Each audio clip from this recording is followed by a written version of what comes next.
Good morning, everyone. I'm Rachel Young, and I'm a research director with SiriusDecisions. We are a research and advisory company based in Connecticut. And I'm an analyst within the portfolio marketing service area, which is the area where we work with B2B leaders to help them define the go-to-market strategy. And one of the major challenges that we find with marketing leaders is creating messaging that matters or messaging that resonates. So this morning, I'm going to share with you an overview of the SiriusDecisions messaging methodologies and tell you some case studies of clients who've actually adopted it and achieved some really great results within their organization. So let's go ahead and get started. And let's start with some data point. When we did our content study, what we found was really alarming in that 60 to 70% of B2B content goes unused. Now, we know as marketers that could mean hundreds of thousands, if not millions of dollars wasted when you think about the hours, the time, and the budget, and the effort that goes into producing those content. And take a look at the top reasons why contents go unused. It's because the topic is irrelevant to the intended audience. This is a messaging issue. Now, what we're finding is that when organizations are struggling with creating great content, they are probably over here on the left in the product-focused content architecture, where much of the messaging and content is centered around the offering. Whether it's a product, solution, or service, when you're creating messaging around your set of offering, you can't help but talk about the features, the functionalities, the benefits, the capabilities, right? And the content that follows that will generally be what we call menu-based type of content, where it's the data sheet about the offering, it's the white paper, it's the demo, it's brochure. And you know that for many of our buying audience, there's a certain point within the buyer's journey where they'll use that material, but not certainly at the beginning and not certainly throughout. So what many organizations are doing is they're shifting to the right to a persona-based content architecture where they're creating messaging for the target persona. So front and center is identifying the buying personas and really understanding their buying needs, their initiatives, their challenges, the issues that they care about, and creating messaging that pivots around that. And so the content that would be produced is what we would call preference-based content assets, where it's really content that encourages engagement with the buyer and the vendor, encourages dialogue, and really helps to make the company stand out and create differentiation versus other players in the marketplace. So that's what a lot of clients are doing that we're working with, is shifting from a product-centric messaging and content approach to one that is persona-based. So you can take a look at this content architecture and kind of gauge where you are in your organization. You know, are you to the left? Are you all the way to the right yet? Or are you kind of in the middle? Okay? So as Andrew mentioned, I'm going to share with you our messaging methodology. And the messaging Nautilus is a logical process for creating audience-centric messaging and content. And it comprises 6 or 8 sequential arcs or steps. And it starts first at the core with understanding your audience. So arc 1, audience isolation, is about making sure that you define the target market segments that you're going after and doing it to the granularity that works for your go-to-market approach. You know, are you going to market via vertical industries? If yes, are there sub-verticals that you're focused on? What type of organizations are you going after? You're going to message differently to enterprises versus small business, right? What about if you're going after existing customers or new logos? Those require different marketing approach. So step 1 is making sure you define your audience segment so you know who you're targeting and, more importantly, who you're not focused on. Arc 2 is persona context. So this is where we deep dive into the buying audience and really understanding who the target buyers are. We know in B2B, purchasing is complex and involves multiple individuals. So which personas are decision makers and which personas are influencers and which personas are ratifier, for instance? And do we understand what their initiatives and challenges are? Do we understand their needs and the decision driver? All of that is very critical to feed into our messaging strategy. Arc 3, Messaging intent is about defining the messaging strategy and really incorporating the market situation, right? What is the demand type for your offering? Is it an established market demand type? Is it commoditized, where you're going to have to really focus on your distinction or differentiation? Is it a new paradigm type of offering, where you're offering an alternative, and so your messaging strategy has to be to provoke and to kind of lure the buyer out of their status quo? Or is your offering a new concept demand type, where maybe the buyer doesn't even know that they need it? They don't even have a budget for it. So your messaging strategy has to be about educating and evangelizing and making sure that they agree that there's a need that they need to look at. Arc 4 is value proposition. Now this is about creating a persona-based value proposition, not a value proposition about your offering. A lot of value props that we see in our research are centered around, again, that product or solution, right? Solution ABC does this XYZ really well, really fast. No. What we're talking about is creating a persona-based messaging where first you identify your target persona and making sure that you incorporate their buying needs. There's an assertion component that is talking about how you're going to address that need. There's an outcome component where you're providing data points and proof points of how you've done it before and done it well. And then finally, the fifth element, it is distinction. Why you? Why are you doing this better than anybody else? So a persona-based value proposition in our model has 5 different components. And as you can imagine, even when you go into one buying organization, if you're talking to the decision maker, let's say it's the head of IT, versus the champion, somebody who wants to make a change and who's an influencer, maybe somebody who runs the department, they're going to need different value propositions because they're in different roles and they have different perspectives and different buying needs. Arc 5 in the messaging Nautilus is called Inflection Points.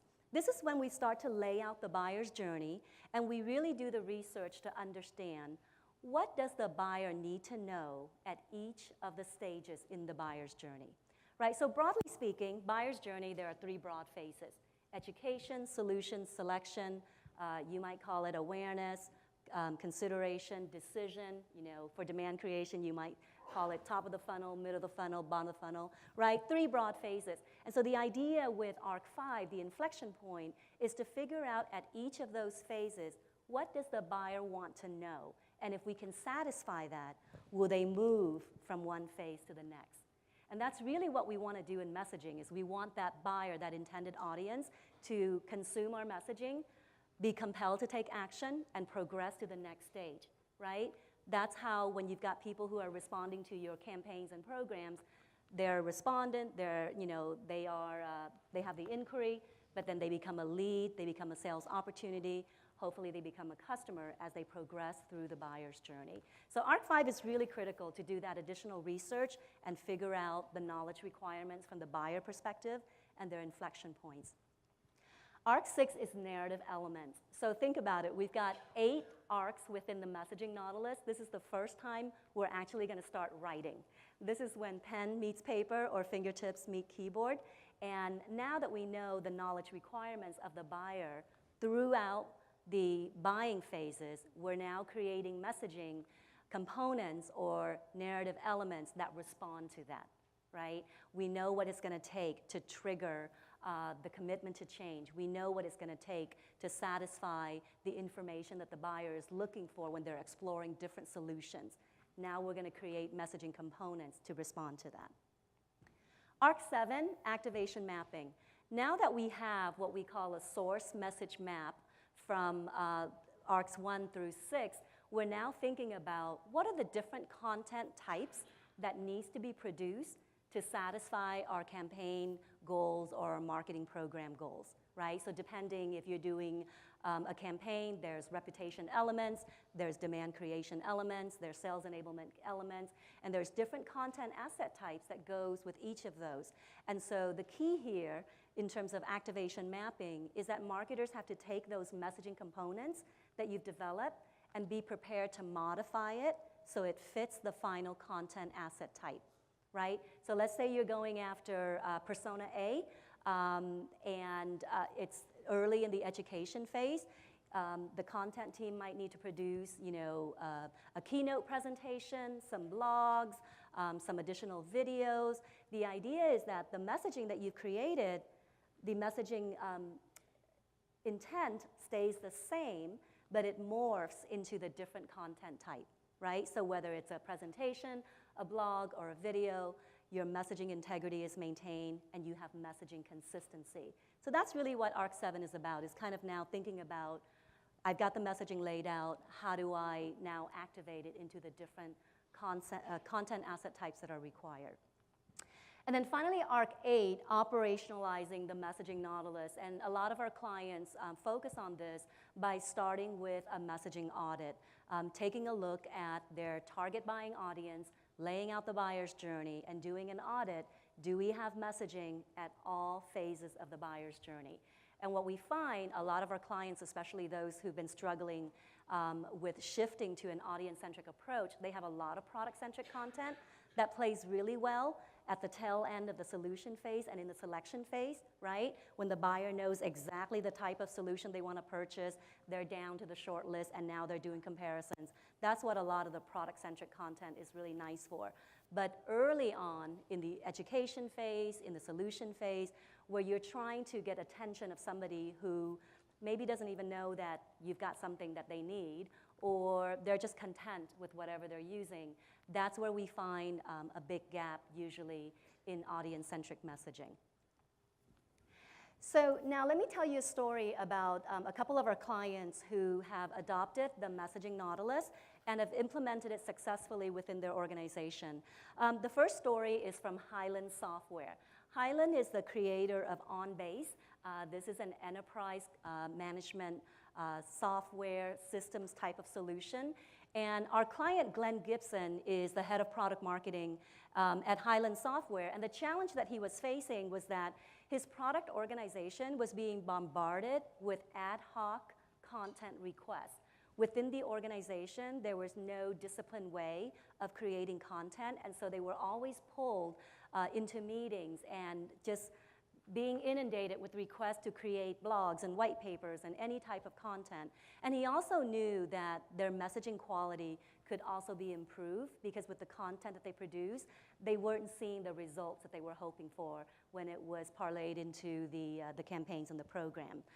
So Glenn, when he was on stage at the SiriusDecisions Summit in Nashville last year, started his story with this quote right here, which he used as an analogy. So the Abraham Lincoln quote, 8 hours to chop down a tree, we're going to spend 6 hours sharpening the axe, is really about preparation. And for Glenn and his product marketing team, they were not spending 6 hours sharpening the axe. They were just chopping down trees as the requests come in. So it's like, hey, we need a blog. All right, let's get together and create that blog. Or we need a white paper, or we need a video. And so for him, every piece of content was standing up on its own and creating a lot of inefficiencies for the product marketing team and for the rest of the marketing organization. So he knew he had to fix that problem, because it was an existing process.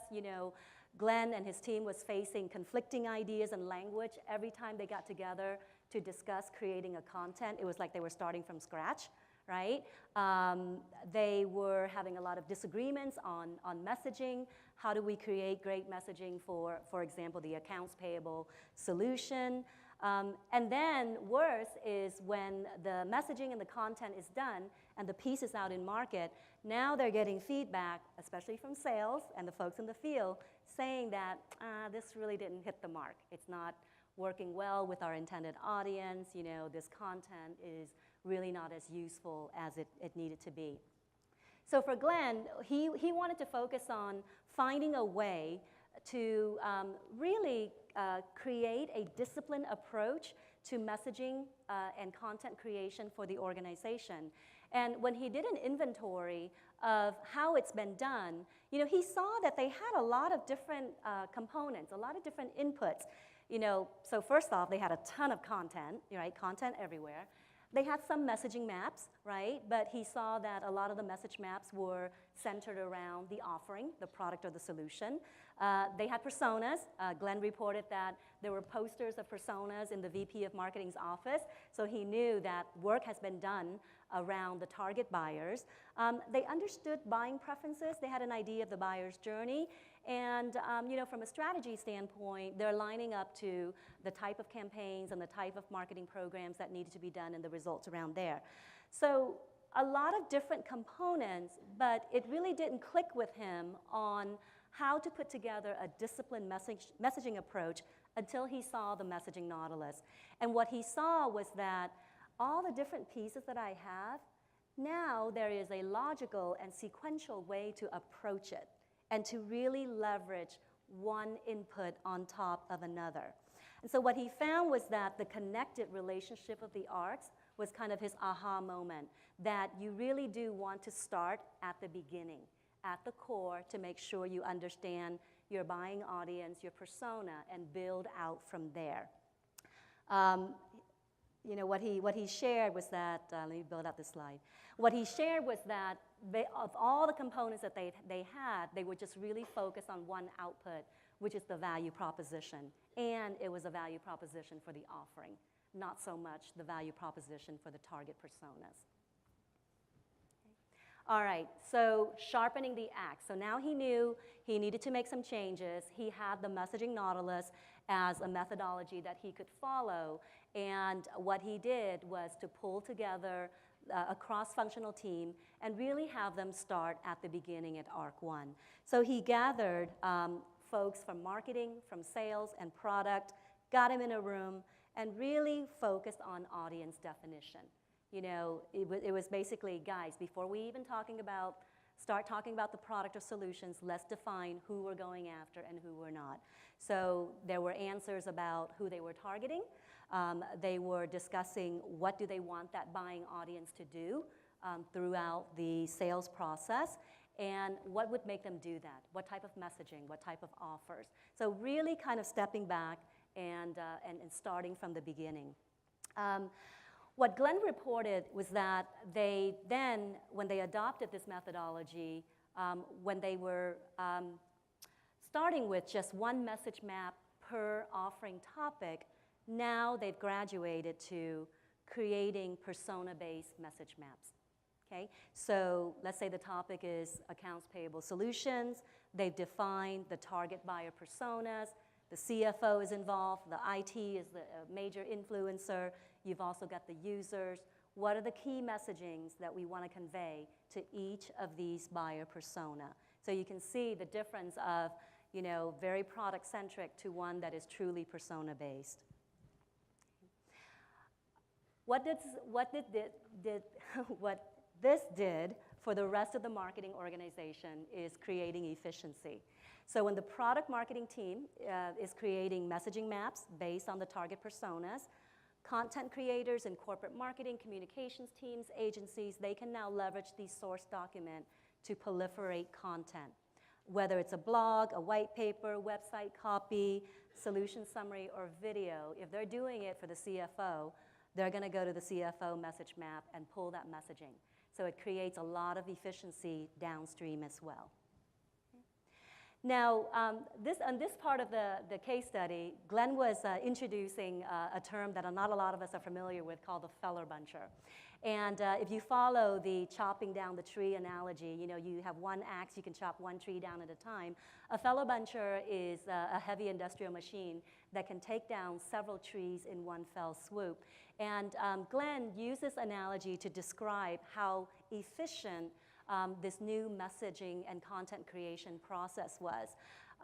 There was a campaign that was ran, and when Glenn and his team got a hold of content that was made by the corporate marketing team with very little involvement from product marketing, he was a little bit nervous. But when he got into it, he was really pleased that because they used a source messaging map, because they used the messaging strategy that was defined by product marketing, and they understood the buyer insights that was done from the research, they were able to create content that was spot on for that persona. So this is an example of an infographic that the corporate marketing team produced for the accounts payable manager, where they're talking about avoiding the month-end crush and really understanding that for these type of personas in accounting, you know, the end of the month is usually a very hectic time. Additionally, the teams produced content that sales could now use broadly within the buying organization. So this is a piece that the champion persona could use to convince their C-level executives why making a change is the right thing to do. And additionally, the team also focused on creating lots of case studies because they knew through their buyer persona research that references are really important, whether it's something that is provided by the vendor or something that they pick up as they go through the networking events or they source online.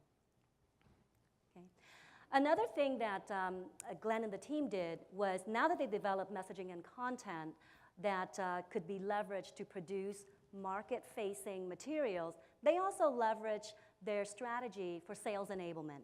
So their source message map, the buyer insights from the research that they did, they put all of that on a sales portal and made that available to direct sales and channel sales. And so a lot of the team leveraged this buyer knowledge for sales enablement content and materials. And you can see with the example on the screen, they organized the messaging and content via the buyer's journey. Here's the stuff. If you're in the early education phase, here's what you use. If you're in the middle in solution, here's what you access. And then if you're towards the end in selection, here's what we've got for you.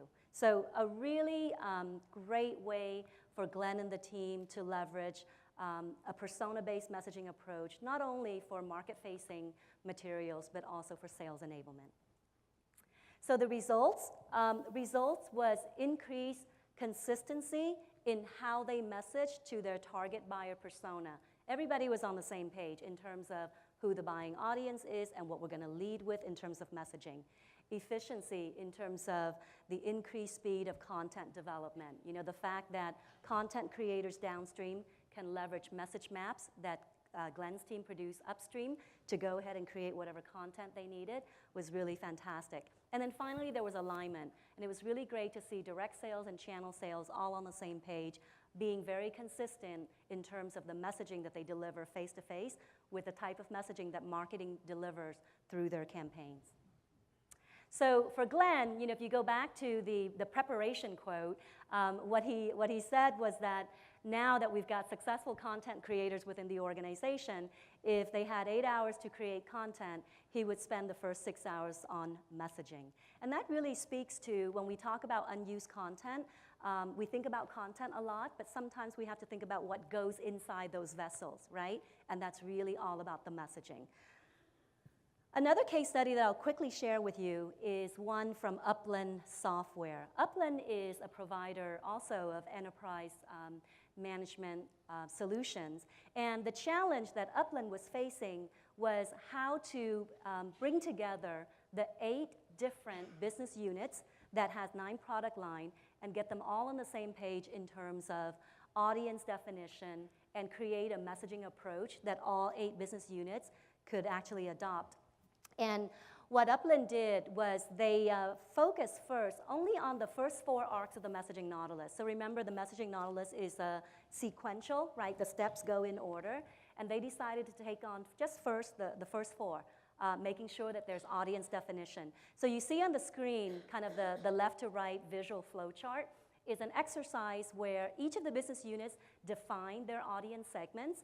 And when they did that, Sarah, who is from the central marketing organization, who was the lead on this project, was able to help the business units kind of reconcile where the audience segment overlaps are, right? They've got 8 business lines, but surely they all sell into the head of, the head of finance or the head of IT. So how do you reconcile that so that your buying audience doesn't get bombarded with different messages from different business units? And then what they also did was focus on value proposition, particularly the element of distinction. You know, what is it about us? What is it about our offering that is very, very different than what the competition could offer out there? So in terms of results, through this exercise, through this project, They've now amassed research on their buying audience that they could leverage in marketing materials and sales enablement materials. They use persona-based messaging and content to really emphasize how Upland differentiates in the marketplace. And they rolled all of this out at sales kickoff to really help sales understand who they're focused on, how the business lines play with these particular audiences, and provide the sales enablement messaging and content for sales to start off the new year. One final case study I want to share with you quickly is from Adobe. And Adobe shifted from product to audience-based messaging in their product launch initiative. So in this particular scenario, Miriam Newton at the time, she was Senior Director of Product Marketing of Adobe Acrobat, right? This is the software that turns all of our documents into PDF. And her team was working on the launch of Acrobat 11. And the challenge that Miriam was trying to solve was that our previous launches, Acrobat 9, Acrobat 10, the results were very tepid. We didn't have the type of upgrades that we wanted. We didn't have the new logos that we were looking for or new customers. And so for Acrobat 11, Miriam and team decided to take a audience-centric messaging approach where they went back and they looked at their buyer personas and make sure that they understood the buying needs, understood the motivation, and more importantly, understand the buyer's journey. So what you see on the screen is a mapping of the buyer's journey for the document creator, and it starts with, I don't have a problem. And this is really key. A lot of your target buyers out there, they're very content with what they have, or maybe they're not paying attention. And so if you start with the buyer saying, I don't have a problem, I don't need to make a change, now it's our job as marketers to figure out how do we penetrate that? How do we get in there? How do we put some messaging in front of them that will trigger a change? So the results for Miriam and the team, when it comes to Adobe Acrobat 11, they measure the results 90 days after the 11th launch compared to the same time period of the previous launch. And the results were very significant. 59% increase in web visitor, right, after the launch, 53% increase in web revenue. So a lot of their target audience could actually make the purchase online, either to upgrade or to buy a new license. 10% increase in orders from email, and that last metric right there is an efficiency metric, 78% reduction in time to go to market. What took them weeks to work with the global Adobe marketing team, for messaging review, content review, and approval, now take really just days, because a lot of the hard work, a lot of the heavy lifting in terms of the messaging strategy, buyer insight, all that has already been done by Miriam and her central product marketing team. So the one thing that I want to leave with you today is we know that in go-to-market, messaging is a very important activity, and it shouldn't be done just by marketing. Great messaging requires the collaboration of marketing, sales, and product, because each function will bring to the table buyer insights that are very valuable to feed into that messaging strategy and creation.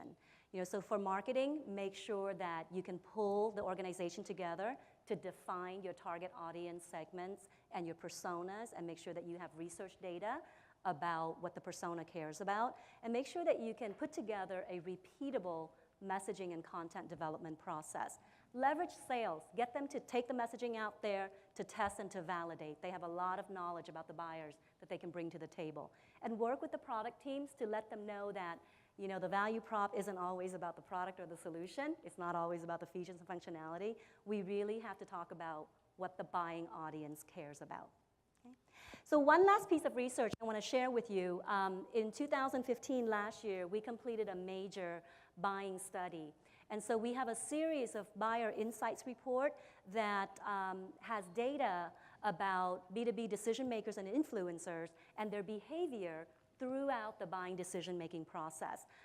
We track their level of engagement throughout the phases. We tracked the type of content that they use and the impact that those type of content have in their decision. We also track the type of interactions they like to use, whether it's human-to-human interactions or non-human. And also we track decision drivers. And we're able to cut this data by persona role types by functional teams, folks who lead functional departments, by vertical industries, and also by company size. So the one thing that I'll leave with you today is that when you are looking to create messaging that matters, you have to put the buying audience front and center. Leverage our Messaging Nautilus methodology, leverage our buyer insight research to get you a jump start on that efforts. With that, thank you very much.